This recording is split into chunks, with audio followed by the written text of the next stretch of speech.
una invitación para ir a una mayor profundidad en Dios. Amén. Para ir a una mayor profundidad en la vida en el Espíritu. Es como cuando usted va al mar. Si usted se deja llevar por las olas, ¿qué pasa? Pues lo va metiendo mar adentro. Eso es lo que quiere hacer el Espíritu Santo. Llevarnos a las profundidades de Dios, del conocimiento de Dios.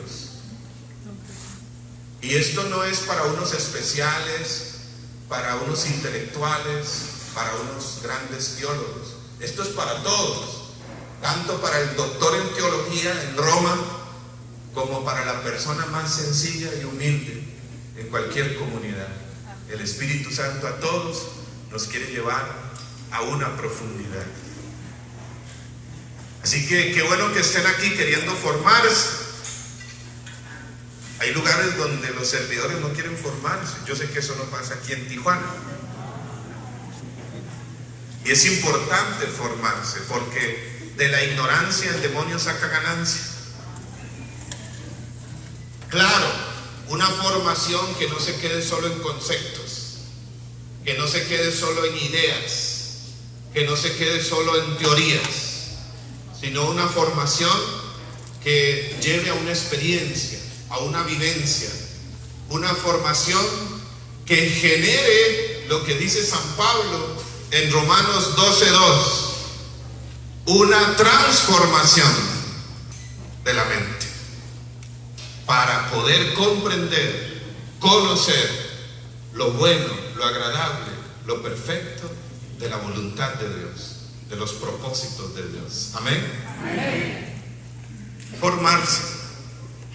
Yo creo que en la renovación carismática en este tiempo el Espíritu Santo está llevando dos líneas que no pueden separarse: la formación y la vivencia. La libertad del Espíritu y la formación.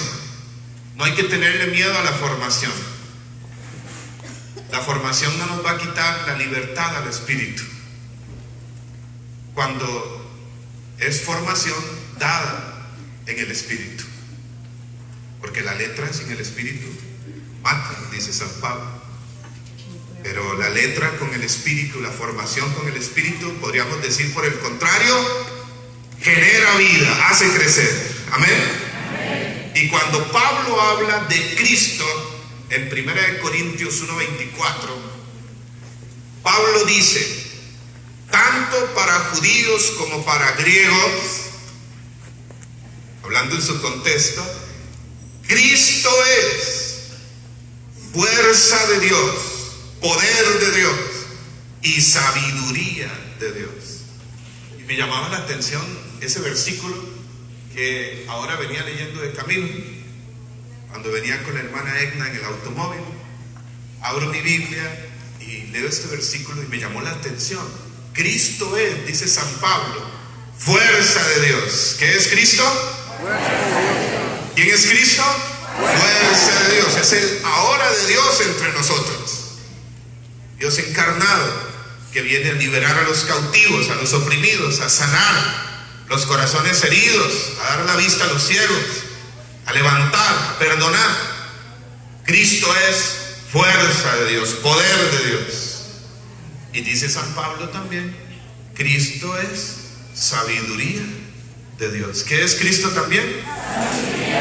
Sabiduría de Dios, el que nos viene a revelar al Padre, a enseñar en los misterios del reino, en la profundidad del reino. Es sabiduría de Dios, poder y sabiduría, inseparable para crecer. Hay que querer el poder del Espíritu, hay que querer el poder de Jesús. Y también buscar la sabiduría de Jesús. Entonces yo veía en este texto de San Pablo como esas dos dimensiones, ¿no? El poder, la experiencia, la libertad al Espíritu y la sabiduría, el conocimiento de Dios, la profundidad, la formación. La formación. Cristo, fuerza de Dios y sabiduría de Dios. Amén.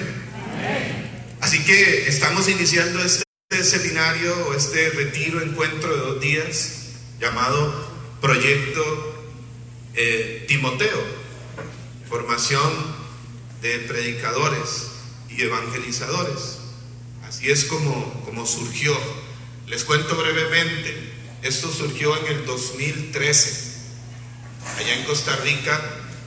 ¿Por qué Proyecto Timoteo? Porque al principio era un proyecto de formación para evangelizadores y predicadores juveniles. Por eso Timoteo, porque Pablo le dice a Timoteo, recuerdan en 1 Timoteo 4:12, que nadie te menosprecie por ser joven. Timoteo se identifica como un joven y así nació, pero en el camino, sin querer queriendo, acumulado, ¿verdad? Bueno, dice el Papa Francisco en la exhortación Cristo vive, en el numeral 34, que ser joven no es un asunto de edad, sino un estado del corazón.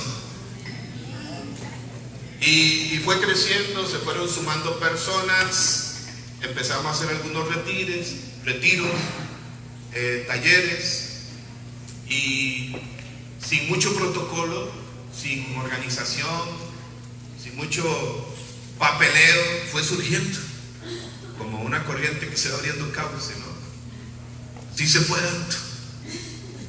Incluso en algún momento tuvo una pausa, casi todo un año, por otras funciones y cargos que tenía, o un poco más de tiempo. Se retomó y en el 2018 hicimos un primer seminario internacional allá en Costa Rica, en enero del 2018, y ahora recientemente, del 29 de septiembre al 6 de octubre de este mes, realizamos el segundo seminario internacional allá en Costa Rica, con unos 15 países presentes, para la gloria de Dios, para la gloria de Dios. Y como les decía, sin ni siquiera mucho protocolo, muchas invitaciones personalizadas o algo así, ¿no? Algo abierto y la gente llega. Y bueno, aquí estamos en el camino, aún en construcción, aún viendo qué quiere Dios más adelante con todo esto. La única intención aquí es formar predicadores y evangelizadores en una línea, que es lo que vamos a conversar durante estos 2 días, porque es un tema que en la iglesia se necesita retomar, redirigir, porque yo creo que en mucho lugar como que la predicación se ha prostituido, o la palabra predicador, ¿no? Algunos predicador, ¿no? Como un estatus, predicador, así como un nivel superior. Y la predicación es un término, la palabra predicación, predicador, es un término bíblico. Es un término que está en el magisterio de la iglesia, y de lo cual el Papa Francisco ha hablado muchísimo, mucho. Un término al cual no hay que tenerle miedo, lo que hay que hacer es formarse. Amén. Encauzarlo.